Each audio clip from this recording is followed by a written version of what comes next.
Immediately the report came out, we knew it was going to happen. It was just a matter of when it will happen, not if it will be banned. But will it be 5 years, 10 years, or whatever? But like you said, mismanagement of funds, bribery, that he used some power because of the office he's in. I'm the CAF president, stepped on some toes, and some monies were unaccounted for. So it was just a matter of when will FIFA decide to ban Ahmad. And well, unfortunately for him, he's losing his seat with immediate effect. Not, okay, we'll plan. No. Probably he's not even the CAF president anymore. Immediately the judgment came out. His seat is gone with CAF. His seat with FIFA is gone. Everything about Ahmad for football. So he's no longer the vice president of the Federation of International Football Association, FIFA.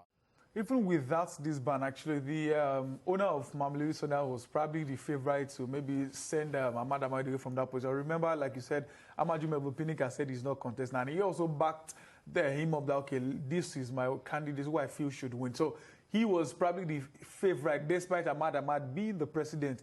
Now that it's been banned, I'm not sure anyone is stepping up to face him. I still suppose that maybe Pinnick was too quick to have decided not to contest, and maybe would have had the better chance now. But, well, he knows what he wants, and he said he wasn't running.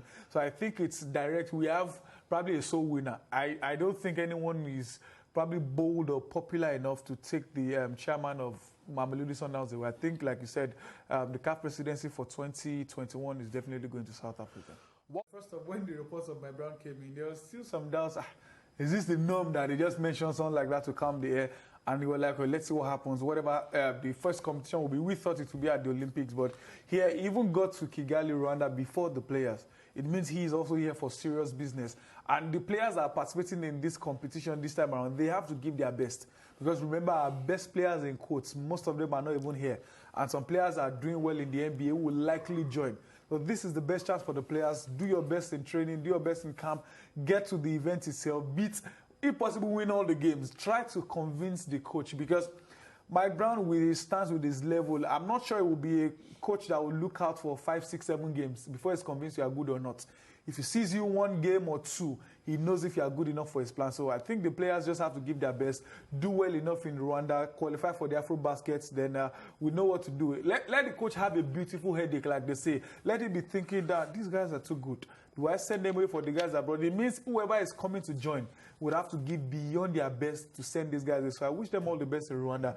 I believe they will do well to qualify for the tournament. Let me start with the Spurs game first. It was, remember, there's a bit of history between Pep Guardiola and Jose Mourinho. That's it. From very good friends at Barcelona to enemies, the Inter Barcelona, then come the Clásico. So the rivalry has been on for a very long time. And no matter what you say about how Spurs played, I think you have to respect Jose Mourinho. He knew his team was never going to outplay Man City. No way in this lifetime they would have won the possession. So what did they do? Sit back, soak in the pressure, they pick them on the break. And I think I'm loving Harry Kane's new role. It's harder to stop him now because he doesn't just stay up front. That's it. People are probably not looking much at Son. Son is the one doing all the running around. Harry Kane just scoring steps goals. back. And he's scoring goals. Harry Kane just steps back, pick up the ball. One thing I've known about Harry Kane for a long time is his vision. Harry Kane is a very good passer. Long passes and everything. So now Jose Mourinho is the one exploiting that. Bring him deeper, be sending the passes. And, Son Heung-min, give him 5 chances, he will score 4. Man City played every possible thing. They just couldn't get. Even though I thought the goal they scored was a goal, according to the new rule, the sleeve is part of the arm. So it is legit. I was surprised the referee decided to cancel it, but he has the final decision. Yeah, we've seen worse decisions in football. So move on from there. Then Lo Celso came on the first touch. Immediately they got the second goal. I knew it was game over. Jose Mourinho's team have only lost once if he scored first in about 60 games. So he knew if his team should score, you are in trouble. You are never going to win that game. For Jurgen Klopp, interesting thing, there were lots of records in that game. Liverpool, for Jurgen Klopp, interesting thing, there were lots of records in that game. Liverpool they kept their first clean sheet at Anfield since July. And against against a Vardy-led Leicester City. So I thought after the depleted team injuries and everything, probably Leicester will be the one. The last time they had a long unbeaten run of 63, it was Leicester that ended this. I thought, well, maybe Leicester will be the one to end it this time around. But Liverpool were outstanding, beautiful performance. From the get-go, they hit Leicester City on the break, and it was a well-deserved victory. And you mentioned Diogo Jota. Jota is now the first Liverpool player to score in 4 straight games at home. Well, I think Firmino needs to be worried because when Mane and Salah are fit, they are definitely going to start. Now the competition is between Jota and Firmino, and the young Portuguese, he is scoring goals for fun. City and Arsenal, the goals are not coming, but for Arsenal, they scored 9, and the matters were Arsenal and Son Heung-min has scored the same goals. Zlatan, 39 years, has scored more than Arsenal this season.